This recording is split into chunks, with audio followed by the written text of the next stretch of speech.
Hi, I'm Madison Mary. Welcome back to my channel. If this is your first time here, please don't hesitate to click that subscribe button down below. And without further ado, let's get into my romance manhwa recommendations. So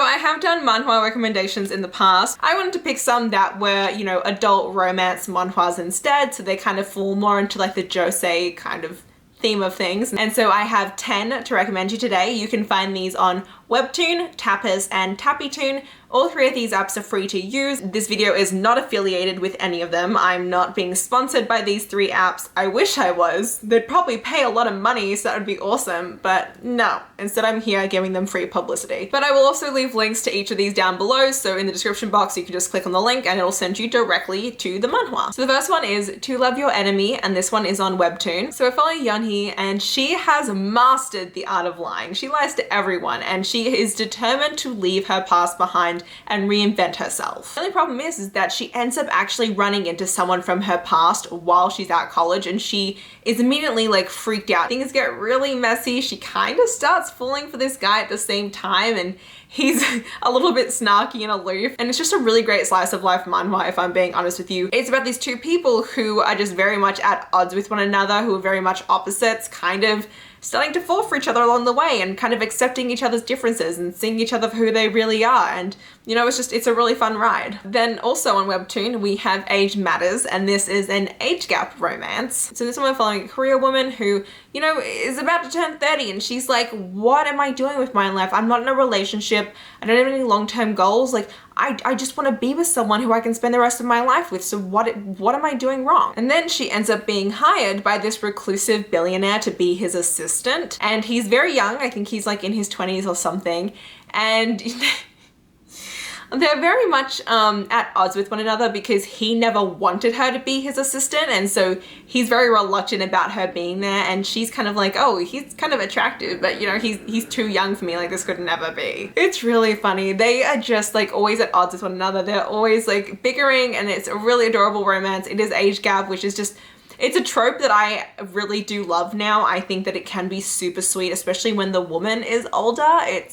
I don't know, there's just something special about this older woman who just feels like she doesn't know what's going on in her life, and then kind of falling for this young guy who's like, you know what, I can kind of see something in you, and you know, it's fun. Then we're gonna move on to TAPAS, which is probably my favorite of these three apps, and this one is really funny. So this is Positively Yours. So we're following Hee-won, and she has been in love with her best friend forever. She's like fully in love with him and hoped that one day like he would realize her feelings, until she finds out that her female best friend is actually dating this male best friend, and the two of them are now in like this fully committed relationship, and she's just sitting there and she's like, I am so happy for you both. This is great. And so then that night she decides, that's it. I'm gonna go out. I'm gonna have a one-night stand. I deserve that. I deserve to have some fun in my life. So she goes out. She has a one-night stand with this dude.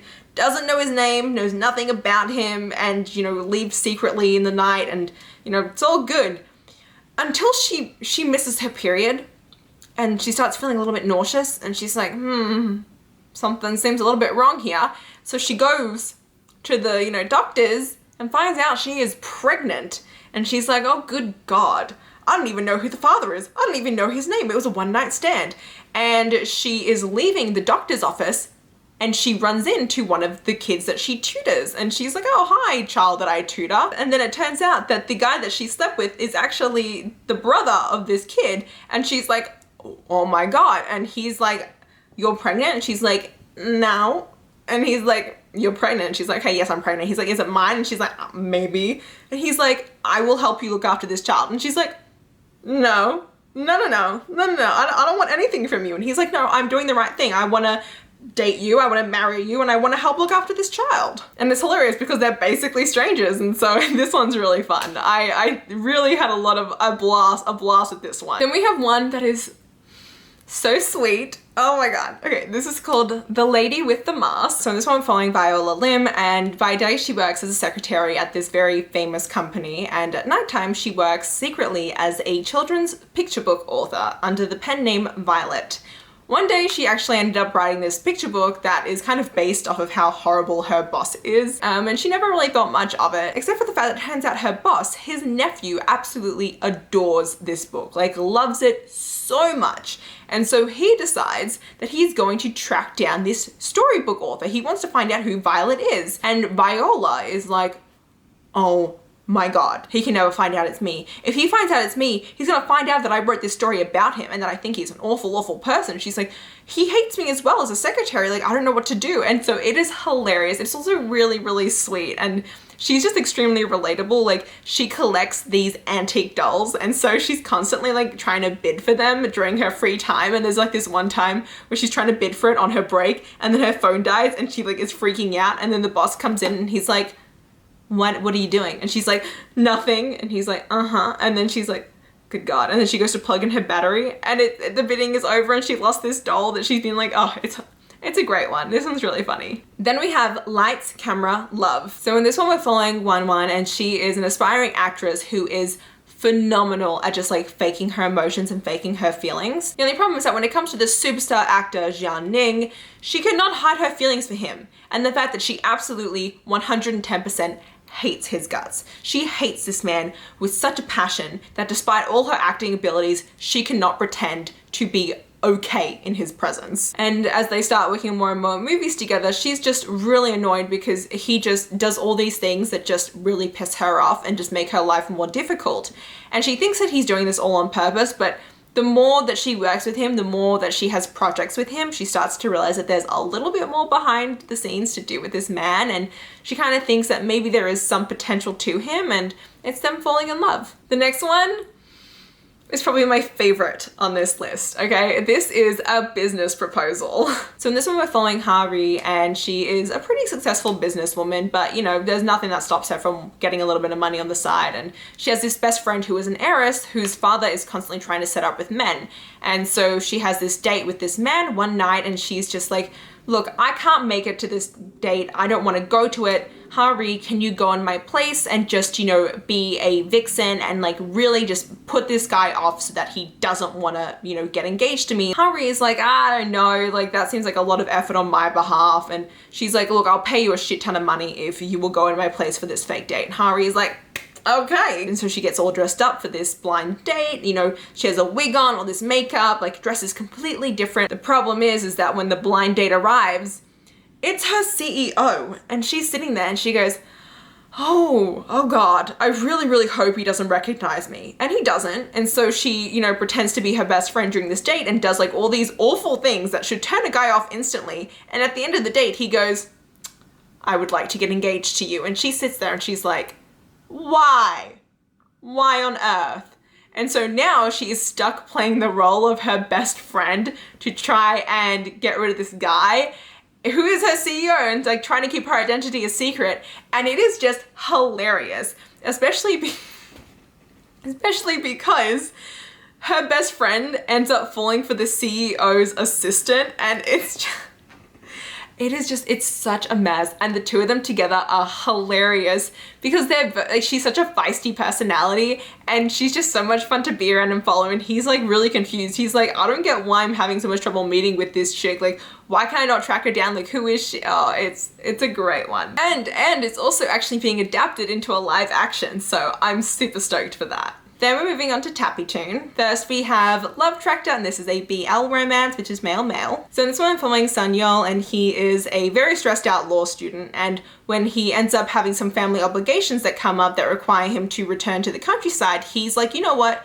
This is a great opportunity for me to escape the chaos of the city, to escape my law student life. Why not? The only problem is that when he gets back in town to the countryside, he ends up in these really weird and funny situations and like huge misunderstandings with his 20-year-old neighbor, Yi-chan. You know, Yi-chan is all happiness and aloofness and carefree, and Sanyol is very cold and prickly on the outside, and despite them having these huge differences, they kind of start falling in love with one another, and it's very cute and funny. The next one is also on TAPPYTOON, and that is The Pharmacy Where the Wolf Howls. So we're following Suji, and she's a pharmacist, but when she was a young teenager, there was this idol band called Lupus that she was utterly obsessed with. She loved it so much. It got her through all these tough times while she was in high school, and it was just like her saving grace. So when they disbanded, she was brokenhearted about it. And the reason why the group broke up was because one of the members, Jackie, decided to disband from them. And now it's 10 years later, and Suji, she works as a pharmacist. She's like a workaholic. She has no time for anything else in her life. She's very much like, you know, driven to do what she does every single day and doesn't really stray from that. Until one day, she's at an animal shelter and she runs into Jackie, the idol who, you know, ruined everything for her as a kid. She ends up hearing from him that he actually plans to return to show business, and she gets really pissed, and she kind of ends up being the person who's beside him as he ends up returning to stardom and returning to this life, because she's not the only person who feels this way about him coming back to the business. And so it's a really cool one, and it's definitely unique. I had a lot of fun with it. And the last one I have is on TAPAS, so we're going back a little bit, and that is My Sweet Girl. So we're following Ariana, and she had this childhood friend called Louis, and he was really adorable, like a couple years younger than her, and you know, he fawned over her, said that one day he was definitely going to marry her, and then his family ended up moving to France. And then many years later, when she is, I think, 26, she is about to be married to her fiance. It's her wedding day, and she's at the altar and she goes, "I'm breaking up with you," and leaves the wedding. And he's like, what are you doing? He's like, "Why are you breaking up with me?" And she turns back to him and she goes, "This is why." And there's all these photos of him cheating on her. And then we flash forward 2 years, and she's an extremely successful editor-in-chief for this magazine. Everyone knows that she's not to be trifled with. She rose the ranks really quickly. She's just like this really amazing and successful career woman. And apparently there's this new famous patissier who's coming back to the country that everyone wants to get an interview with. Everyone wants to know like his story. And she's like, "We can do it. We can get this guy." And then she's like, "Okay, he's gonna be at the event tonight. Sounds perfect. I'll find him there. I will convince him. I'll get the interview for us." And so she's at this event, and her ex-fiance shows up, and she's just like totally pissed at this. She's like, "I want nothing to do with you, leave me alone." And she goes to the bar to get a drink, and this guy comes up to her, and he's like, "You should probably be careful and not drink too much." And she's like, "I'm fine, like thanks very much, but I'm good." And she leaves. And the guy looks back at her and he goes, "She has no idea who I am." And it's Louis, who is the famous patissier, but also the childhood friend of hers. And he actually ends up saving her from her ex-fiance, who is like harassing her later on. And it's about the two of them rekindling their friendship, him still being in love with her since they were children, and her being this very reluctant woman and kind of always being like, "This is not what I ever planned in my life. I don't want to fall in love again." And I adore it. I also really love the art style for this one. It's just very magical feeling. I just think it's really pretty. So yes, those are all 9 contemporary romance manhwas that you can get on TAPAS, WEBTOON, and TAPPYTOON. Let me know what some of your favorite ones are. There are definitely more than these out there, but I just wanted to give a couple of them today. And yeah, that's all for this video. If you did enjoy it, please hit the like button down below. If you want to see more of me, please go to my channel. And until next time, thanks a bunch everyone. Bye bye.